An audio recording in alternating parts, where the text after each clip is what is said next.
Hello all, welcome to merit minds. ఈరోజు మనం Hindu news పేపర్లో వచ్చిన ఇంపార్టెంట్ ఆర్టికల్స్ అనేవి డిస్కస్ చేద్దాము. అంతకంటే ముందు నిన్న వీడియోలో మనకి ఒక ఎంసీక్యూ అనేది ఉంది, దాన్ని సాల్వ్ చేసి మన ఈరోజు వచ్చిన ఆర్టికల్స్ అనేవి డిస్కస్ చేద్దాం. సో ఫస్ట్ నిన్న ఇచ్చిన క్వశ్చన్ చదవండి. Consider the following statements regarding the group of 7. The G7 is an intergovernmental organization consisting of world's largest advanced economies.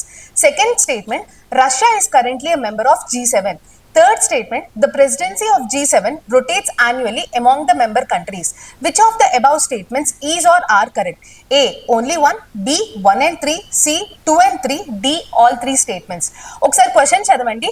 G7 అనేది ఇంటర్ గవర్నమెంటల్ ఆర్గనైజేషన్ కరెక్టే, which is consisting of advanced economies. So first statement మనకి correct. కానీ second statement చూడండి, Russia is currently a member of G7 అంటున్నాడు.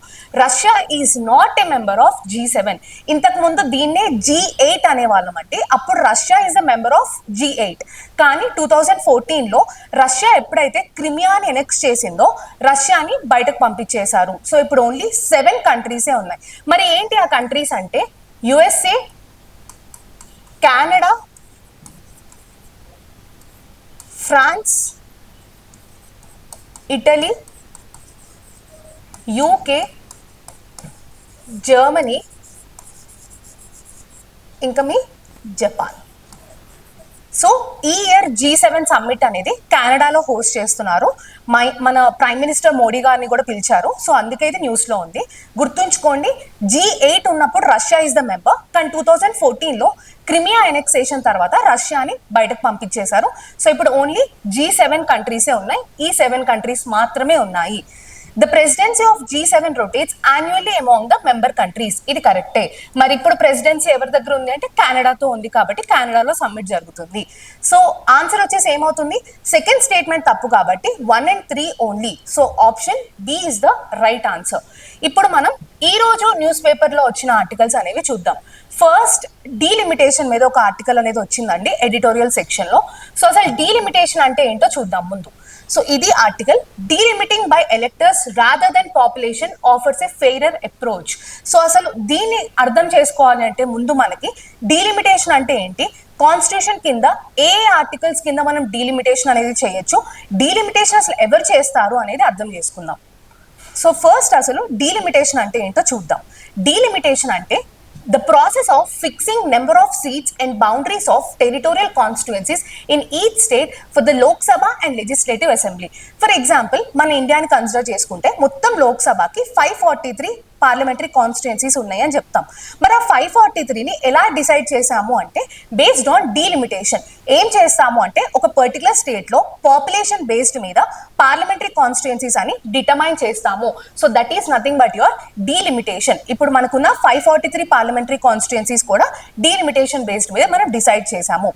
మరి దీన్ని ఇంకెలా వాడతాము అంటే it also includes determining the seats to be reserved for SCs and STs in these houses. So మనం లోక్ సభకి స్టేట్ లెజిస్లేటివ్ అసెంబ్లీస్ లో కొన్ని సీట్స్ ని ఎస్సీస్ కి ఎస్టీస్ కూడా మనం అనేవి రిజర్వేషన్ ఇస్తాము. మరి దేని బేస్డ్ మీద రిజర్వేషన్ ఇస్తాము అంటే based on your delimitation. So that is the importance of your delimitation. మరి రేషనల్ బిహైండ్ ద డీలిమిటేషన్ ఏంటి అంటే డీలిమిటేషన్ యొక్క ఫార్ములా ఏంటి అనేది చూద్దాం. Each state is divided into territorial constituencies in such a manner that the ratio between the population of each constituency and the number of seats allotted to it is the same throughout the state. అంటే ఒక constituency మనం తీసుకుంటే దాంట్లో ఉన్న population ratio is to the number of seats allotted to the constituency అనే ratio throughout the state కూడా same ఉండాలి. That is the basis of your delimitation.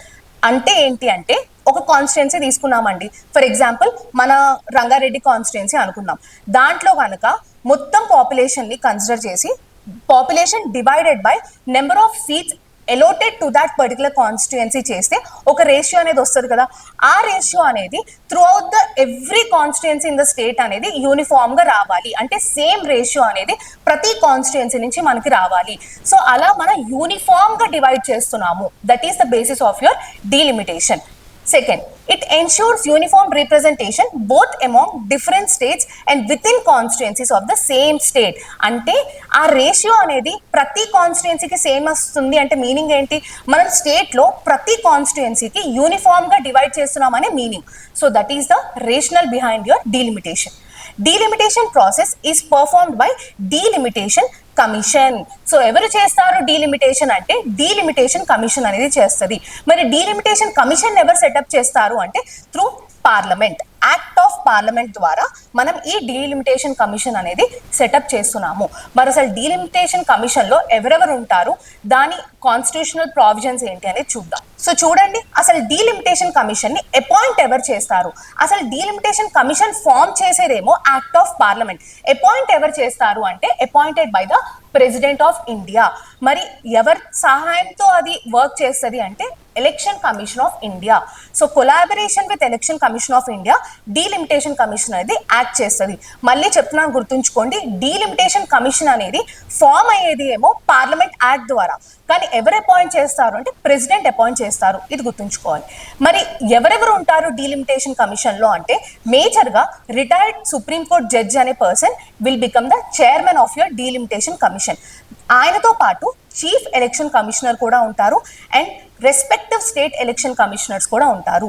This is the composition of your delimitation commission. మరి ఇది ఏదైతే reports frame చేస్తుందో ఆ reports are orders ఎవరికి ఇస్తారు అంటే లోక్సభకి, స్టేట్ అసెంబ్లీకి ఇది సబ్మిట్ చేస్తుంది. కానీ లోక్సభ కానీ స్టేట్ అసెంబ్లీ కానీ ఏదైతే డీలిమిటేషన్ కమిషన్ రిపోర్ట్ ఇస్తుందో దాన్ని మార్చడానికి పవర్ అయితే లేదు. సో సబ్మిట్ చేయడం మాత్రం లోక్సభ అండ్ స్టేట్ అసెంబ్లీస్ కి సబ్మిట్ చేస్తుంది. It has powers of a civil court. Remember this, delimitation commission కి సివిల్ కోర్ట్ కి ఉన్న పవర్స్ ఉంటాయి. డీలిమిటేషన్ కమిషన్ అనేది 4 times సెటప్ చేశారు అంటిల్ 2024.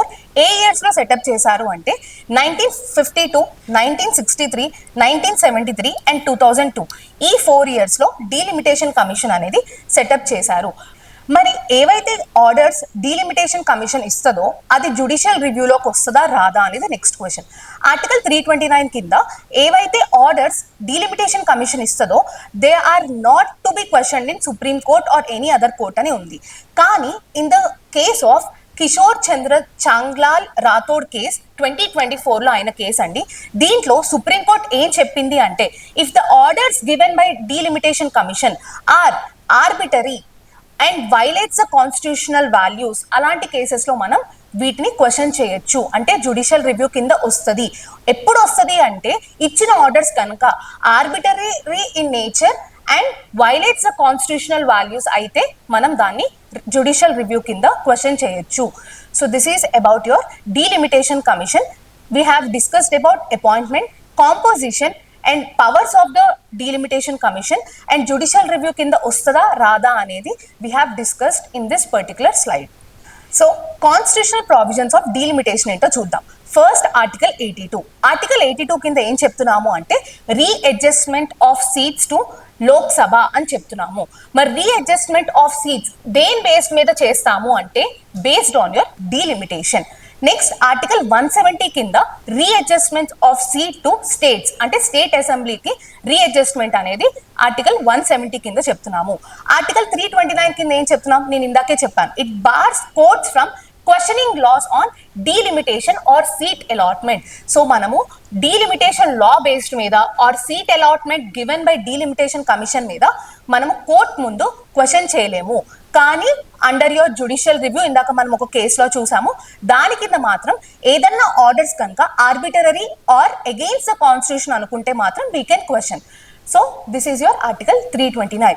ఈ 3 ఆర్టికల్స్ కింద ఇండైరెక్ట్ గా మనం డీలిమిటేషన్ కమిషన్ కి పవర్స్ ఇచ్చాము. Next history of delimitation in India అనేది చూద్దాము. 1976 ముందు వరకు కూడా ఎప్పుడు సెన్సస్ అయినా కానీ వెంటనే డీలిమిటేషన్ యాక్టివిటీ అనేది ఇండియాలో జరగడం జరిగింది. మనం నిన్ననే సెన్సస్ గురించి చూసామండి. ఎవ్రీ 10 years కి మనం సెన్సస్ అనేది కనెక్ట్ చేస్తాము. సెన్సస్ ఎందుకు ఇంపార్టెంట్ అంటే సెన్సస్ ద్వారా మనం పాపులేషన్ డేటా అనేది తెలుసుకుంటున్నాము. డీలిమిటేషన్ అనేది మేజర్ గా పాపులేషన్ బేస్డ్ మీదే రీఅడ్జస్ట్మెంట్ ఆఫ్ సీట్స్ అనేది జరుగుతుంది కాబట్టి సెన్సస్ అయిన వెంటనే డీలిమిటేషన్ యాక్టివిటీ కూడా ఇండియాలో జరిగేది. ఎప్పటి వరకు? 1976 వరకు జరిగేది. అంటే 1951లో, 1961లో, 1971లో సెన్సస్ అయిపోగానే డీలిమిటేషన్ అనేది చేశాము. కానీ ఎమర్జెన్సీ పీరియడ్ టైంలో 42nd అమెండ్మెంట్ యాక్ట్ 1976 కింద పార్లమెంట్ అనేది డీలిమిటేషన్ యాక్టివిటీని 2001 సెన్సస్ వరకు ఫ్రీజ్ చేసేసింది. అంటే 2001 సెన్సస్ తీసుకునేంత వరకు ప్రెసెంట్ ఉన్న పర్టికులర్ రీడిస్ట్రిబ్యూషన్ కంటిన్యూ చేస్తాము అని చెప్పింది. So this is done under your 42nd amendment act. కానీ 84th అమెండ్మెంట్ యాక్ట్ కింద ఈ 2001 సెన్సస్ వరకు ఏదైతే మనం ఫ్రీజ్ చేసామో, అంటే రీఅడ్జస్ట్మెంట్ చేయకుండా ఫ్రీజ్ చేసామో, దాన్ని ఇంకో 25 years ఎక్స్టెండ్ చేశారు. అంటే 2001 + 25 ఏమైతే 2026.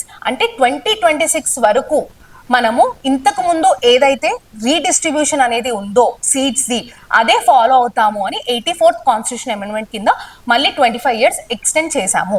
మరి 87th కాన్స్టిట్యూషన్ అమెండ్మెంట్ కింద ఏం చేశాము అంటే it allowed delimitation based on 2001 census.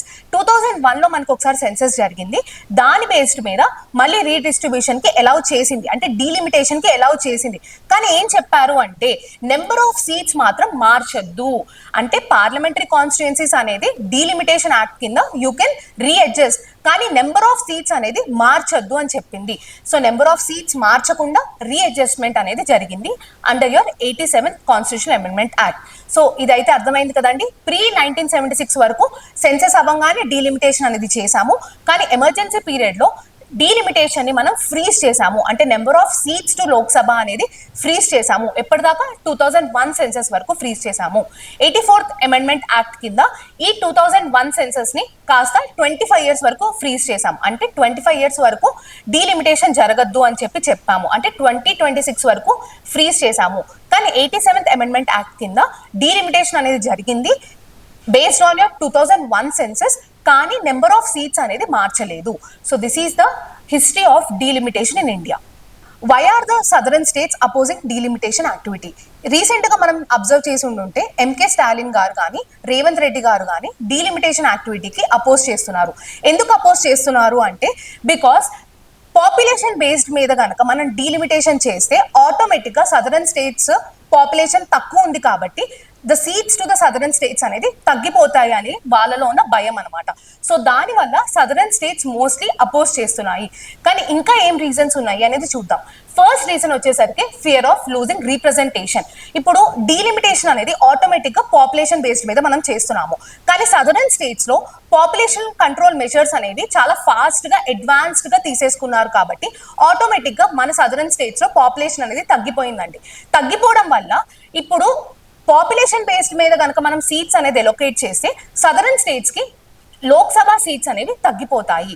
అందుకే ఆ ఫియర్ ఆఫ్ లూజింగ్ సీట్స్ వలన సదరన్ స్టేట్స్ అపోజ్ చేస్తున్నారు. మరి సెకండ్ రీజన్ ఏంటి? Southern states are concern that this is a practice of manipulating electoral boundaries to unfairly favor a party or group, distorting fair representation. Southern states ఇంకా ఏం claim చేస్తున్నాయి అంటే ఒక particular party కోసం manipulate చేస్తున్నారు, delimitation ద్వారా విడగొట్టేసి వాళ్ళకి ఓటర్ బేస్ ఎక్కడైతే హై ఉంటుందో అలాంటి ప్లేసెస్ లో వాళ్ళు విడగొడుతున్నారు, సో దట్ వాళ్ళకి అడ్వాంటేజ్ గా ఉంటది అని చెప్పి వాళ్ళు క్లెయిమ్ చేస్తున్నారు. థర్డ్ ఏంటి? Delimitation May increase physical burden on southern states. ఎందుకు? నార్థరన్ స్టేట్స్ కి ఏమో పాపులేషన్ ఎక్కువ ఉంది, సదరన్ స్టేట్స్ ఏమో ఎక్కువగా కంట్రీ ఫిజికల్ మ్యాటర్స్ కి కాంట్రిబ్యూట్ చేస్తున్నాయి. సో ఎక్కువ సదరన్ స్టేట్స్ కాంట్రిబ్యూట్ చేస్తున్నాయి, కానీ ఎలొకేషన్స్ అన్ని పాపులేషన్ బేస్డ్ మీద నార్థరన్ స్టేట్స్ కి వెళ్ళిపోతున్నాయి. సో బర్డెన్ ఏమో సదరన్ స్టేట్స్ మోస్తున్నారు, అడ్వాంటేజ్ ఏమో నార్థరన్ స్టేట్స్ కి వస్తున్నాయి. So that is there third claim అనమాట. ఫోర్త్ వచ్చేసరికి north south divide straining national unity and deepening divisions. ఒకసారి మేము నార్త్ మేము సౌత్ అనే ఐడియా వచ్చేసే జనాల్లోకి ఆటోమేటిక్ గా టెన్షన్ అనేది కాన్ఫ్లిక్ట్ అనేది ఇంక్రీజ్ అవుతుంది. సో దానివల్ల నేషనల్ యూనిటీ అనేది దెబ్బ తింటది అనేది next. Weakening regional parties. So ఈ డీలిమిటేషన్ యాక్టివిటీ ఏదైతే ఉందో అది రీజనల్ పార్టీస్ ని దెబ్బగొట్టడానికి చేస్తున్నారు అని సదరన్ స్టేట్స్ వాళ్ళు క్లెయిమ్ చేస్తున్నారు. So these are the reasons why southern states are concerned with upcoming delimitation activity.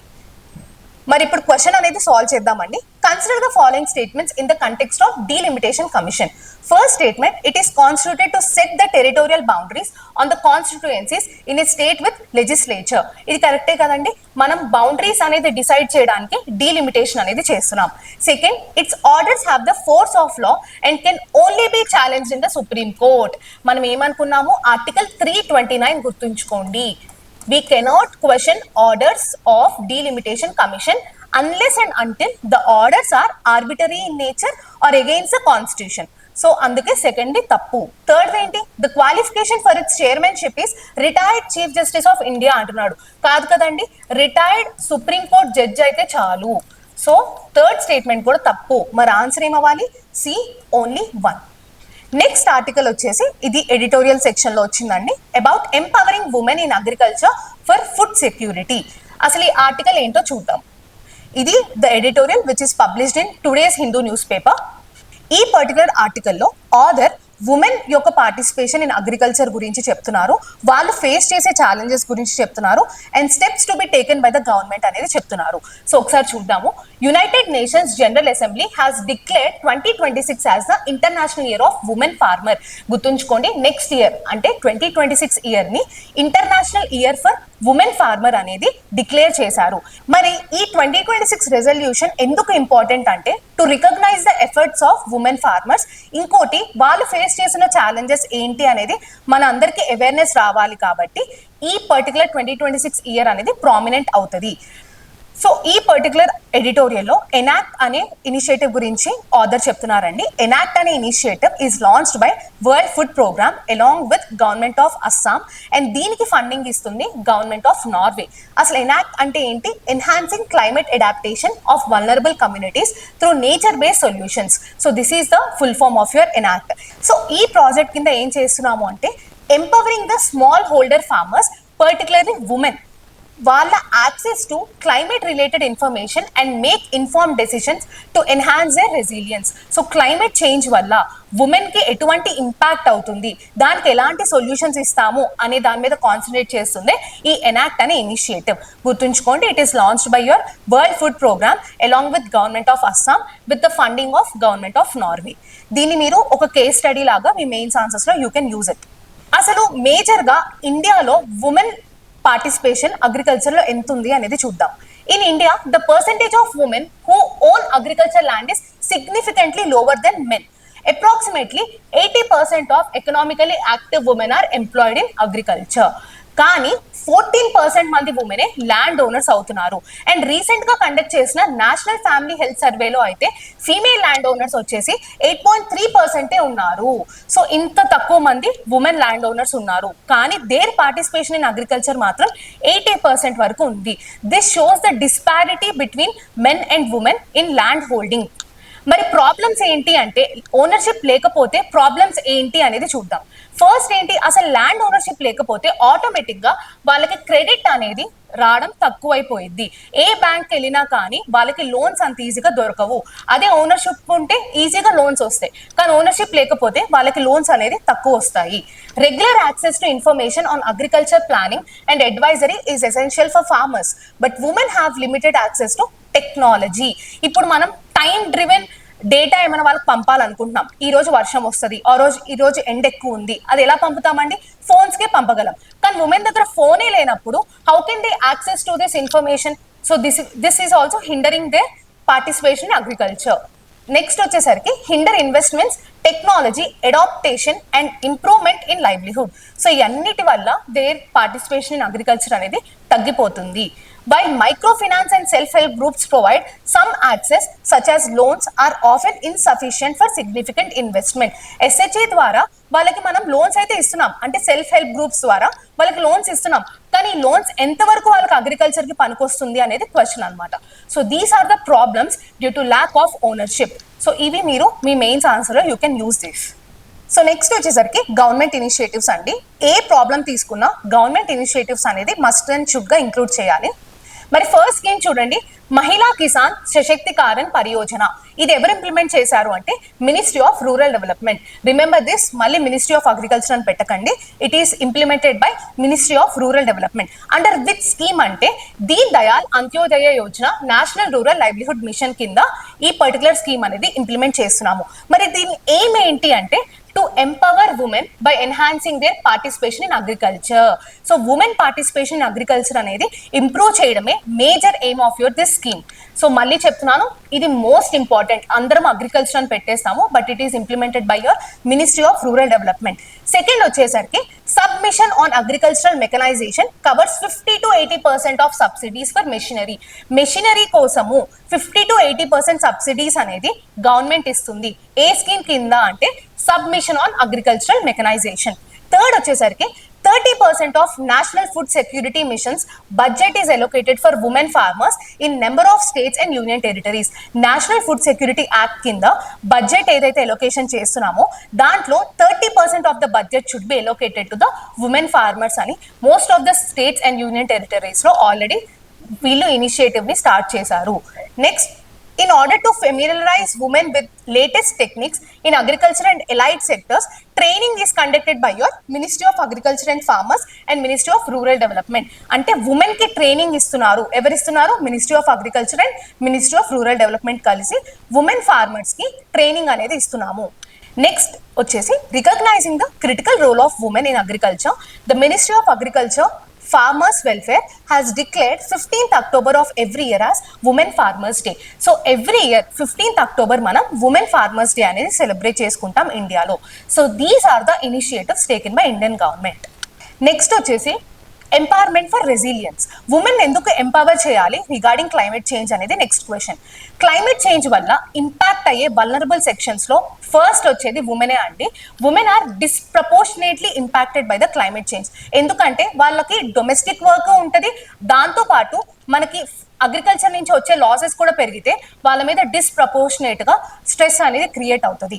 So దాని వల్ల వాళ్ళకి మనం క్లైమేట్ చేంజ్ వల్ల వచ్చే నష్టాల గురించి ముందే వాళ్ళకి చెప్పి దాన్ని ఎలా అడాప్ట్ చేసుకోవాలనేది వాళ్ళకి ట్రైనింగ్ ఇస్తే ఆటోమేటిక్ గా వాళ్ళు ఎంపవర్ అయ్యి ఇంకా బెటర్ గా వాళ్ళు పర్ఫామ్ చేస్తారు. So empowering the women is must and should necessary. Next steps ఏం తీసుకోవాలి గవర్నమెంట్ అనేది. ఫస్ట్ స్టెప్ వచ్చేసరికి పాలసీస్ ఏవైతే మనం డిజైన్ చేస్తున్నామో దాంట్లో ఉమెన్ ఫార్మర్స్ యొక్క నీడ్స్ ని కూడా ఇన్కల్కేట్ చేసి పాలసీస్ అనేవి మనం డిజైన్ చేయాలి. సెకండ్ వచ్చేసరికి develop solutions tailored to women's needs. These could range from rethinking farming tools to financial needs and practices around saving or credit. అంటే ఏవైతే ఫార్మింగ్ మెషినరీ ఉంటాయో వాటిని కూడా ఉమెన్ కి యూజ్ చేసే విధంగా మనం డిజైన్ చేయాలి. And that to financial needs ని కూడా అడ్రస్ చేసేటట్టు ఏమైనా ప్లాన్స్ ఏమైనా ఉంటే వాళ్ళ కోసం మనం ఇంట్రడ్యూస్ చేయాలి. There should be strong focus on agri-value chains that support women farmers and are managed by women. మనము పంటని పండించడమే కాకుండా పంటని మార్కెట్ వరకు తీసుకెళ్లడమే is your agri value chain. So ఆ అగ్రి వాల్యూ చైన్ మొత్తం కూడా ఉమెన్ సపోర్ట్ తో మనము ఇంకా బెటర్ గా కనెక్ట్ చేయాలి. ఫోర్త్ వచ్చేసరికి improve women's access to financing mechanism. మనం ఆల్రెడీ అనుకున్నాము ఓనర్షిప్ లేకపోవడం వల్ల ఫినాన్షియల్ క్రెడిట్ అనేది ఉమెన్ కి చాలా తక్కువగా దొరుకుతుంది. సో దాన్ని మనం ఆ గ్యాప్ ని మనం ఫుల్ఫిల్ చేయాలి. కృషి విజ్ఞాన్ కేంద్రాస్ మనకు తెలుసండి, కృషి విజ్ఞాన్ కేంద్రాస్ అని ఎవ్రీ డిస్ట్రిక్ట్ లో ఉంటాయి. ఆ కేంద్రాస్ కింద ఉమెన్ ఫార్మర్స్ కి ఇంకా బెటర్ గా మనం ట్రైనింగ్ అనేది ఇవ్వాలి. సో ఈ స్టెప్స్ కనుక తీసుకుంటే ఆటోమేటిక్ గా మనం ఉమెన్ ని ఎంపవర్ చేస్తాము. So that their participation in agriculture improves and efficiency కూడా ఇంప్రూవ్ అవుతుంది. So these are the steps suggested by the author in this particular article. మరి క్వశ్చన్ సాల్వ్ చేద్దాం. Consider the following statements regarding the Mahila Kisan సశక్తికరణ Pariyojana. MKSP aims to recognize women as farmers and enhance their capacity in agroecologically sustainable practices. Second, the program focuses on promoting commercial agriculture over traditional practices to ensure higher productivity. Third, it includes initiatives like non-pesticide management, zero budget national farming, Pashu Shakti for animal care. Which of the following above statements is or are correct? A. Only 1 and 2. B. Only 2 and 3. C. Only 1 and 3. D. 1 to 3. ఒకసారి first statement చూడండి. MKSP aims to recognize women as farmers and enhance their capacity in agroecologically sustainable practices. ఇది కరెక్టే. Second చూడండి, focuses on promoting commercial agriculture అంట. కాదండి, this is to promote your climate resilient agricultural practices. So second statement అనేది తప్పు. Third, it includes initiatives like non-pesticide management, zero budget natural farming and Pashu Saki for animal care. ఇవి కూడా కరెక్టే. So answer వచ్చేసి only 1 and 3. Second statement తప్పు, ఎందుకంటే ఎంకేఎస్పీ కింద మనం క్లైమేట్ రెసిలియంట్ అగ్రికల్చర్ ప్రాక్టీసెస్ అనేవి ప్రమోట్ చేస్తున్నాము, కమర్షియల్ అగ్రికల్చర్ కాదు. నెక్స్ట్ టాపిక్ వచ్చేసరికి డ్రమ్ వెబ్ యాప్ గురించి. సండే రోజు పబ్లిష్ అయిన న్యూస్ పేపర్లో ఈ పర్టికులర్ ఆర్టికల్ అనేది వచ్చింది. దీన్ని ఏంటో మనం ఈరోజు చూద్దాం. సో ఈ డ్రమ్ వెబ్ యాప్ అనేది it's similar to your Google app అండి. గూగుల్ యాప్ లాగే, కానీ దీంట్లో ఇంకా ఎక్స్ట్రా ఫీచర్స్ అనేవి ఉన్నాయి. అసలు ఈ యాప్ ఏంటో చూద్దాము. ఈ యాప్ ని డెవలప్ చేసింది ఐఐటి ఖరగ్పూర్ కి చెందిన associate professor and his students అనమాట. ఇది ఏంటి అంటే it's just like Google Maps, నేను చెప్పినట్టే just like Google Maps, but with the added feature of allowing users pick routes based on air quality and energy efficiency. మనం కనుక Google apps కనుక వాడుతుంటే ట్రాఫిక్ ఎక్కడ తక్కువ ఉందో అటువైపు మనకి రూట్ చూపిస్తుంది. కానీ ఈ పర్టికులర్ డ్రమ్ వెబ్ యాప్ ఏమో based on pollution, air quality based మీద అండ్ ఎనర్జీ ఎఫిషియన్సీ బేస్డ్ మీద మనకి రూట్ అనేది సజెస్ట్ చేస్తుంది. అంటే ఓన్లీ ట్రాఫిక్ బేస్డ్ కాదు, అక్కడ పర్టికులర్ ఎయిర్ క్వాలిటీ బేస్డ్ మీద అండ్ ఎనర్జీ ఎఫిషియన్సీ బేస్డ్ మీద మనకి రూట్ అనేది సజెస్ట్ చేస్తుంది. It gives users 5 route options. 5 route options అనేవి ఇస్తుంది. ఏంటా 5 అంటే షార్టెస్ట్ రూట్ కావాలా మీకు, ఫాస్టెస్ట్ రూట్ కావాలా, least exposure to air pollution route కావాలా, లీస్ట్ ఎనర్జీ కన్సంప్షన్ రూట్ కావాలా, ఆర్ ఈ అన్ని కలిపి ఒక రూట్ కావాలా అనేది 5 మోడ్స్ ఇస్తుంది అనమాట. ఈ 5 ఆప్షన్స్ లో యూజర్ ఏ ఆప్షన్ కావాలంటే ఆ ఆప్షన్ చూస్ చేసుకోవచ్చు. సో గూగుల్ మ్యాప్స్ కంటే కూడా బెటర్ ఆప్షన్స్ ఇస్తుంది. And the team relied on data from CPCB అంటే central pollution control board and world air quality index. ఈ రెండింటి నుంచి ఎయిర్ క్వాలిటీ ఇండెక్స్ అనేది ఈ పర్టికులర్ యాప్ తీసుకుంటుంది. built on Grasshopper and Mapbox supporting vehicle specific adjustment. So ఈ 2 technologies use చేసుకొని based on the vehicle కూడా రూట్ అనేది సజెస్ట్ చేస్తుంది. prioritizes exposure time as the key metric to optimize routes. So ఒక మనిషి ఎంత time వరకు బ్యాడ్ ఎయిర్ కి ఎక్స్పోజ్ అవుతున్నాడు దాని బేస్డ్ మీద కూడా it will suggest the route అనమాట. So this is the drum web app. మరి సిగ్నిఫికెన్స్ ఏంటి? Can reduce the pollution exposure by 50%. Automatic గా రైడర్ కి ఎంత తను ఎక్స్పోజ్ అవుతున్నాడని తెలిసిపోతుంది, కాబట్టి తను ఆ రూట్ నుంచి కాకుండా ఇంకో రూట్ నుంచి వెళ్తాడు, కాబట్టి ఆటోమేటిక్ గా ఎక్స్పోజర్ అనేది 50% వరకు తగ్గుతుంది. Support sustainable urban mobility and improves public health outcome. Third, aims to assist vulnerable communities like cyclists, pedestrians and public transport users. Fourth, promotes data-driven environmental decision making. So, data-driven environmental decision making ఈ drum web app అనేది మనకి చాలా help అవుతుంది.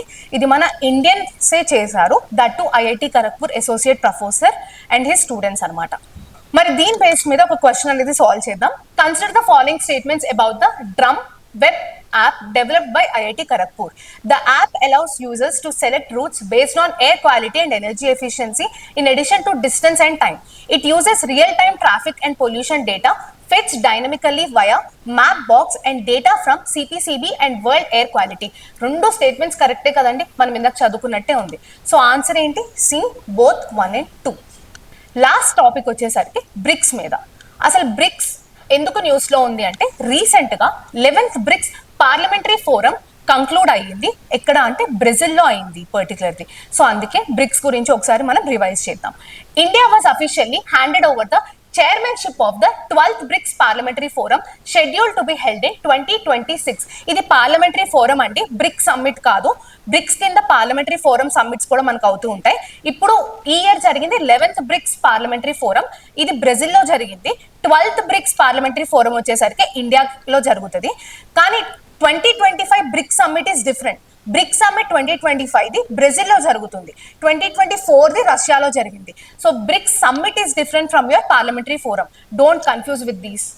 Next చూడండి, BRICS is an acronym for Brazil, Russia, India, China and South Africa. ఇది మనకు తెలిసిందే. ఇది 2001లో ఫామ్ అయింది. సౌత్ ఆఫ్రికా ఎప్పుడు జాయిన్ అయిందండి? 2010లో జాయిన్ అయింది. అంటే ఇంతకుముందు బ్రిక్ అని ఉండేది, సౌత్ ఆఫ్రికా జాయిన్ అయినాక అది బ్రిక్స్ అయింది.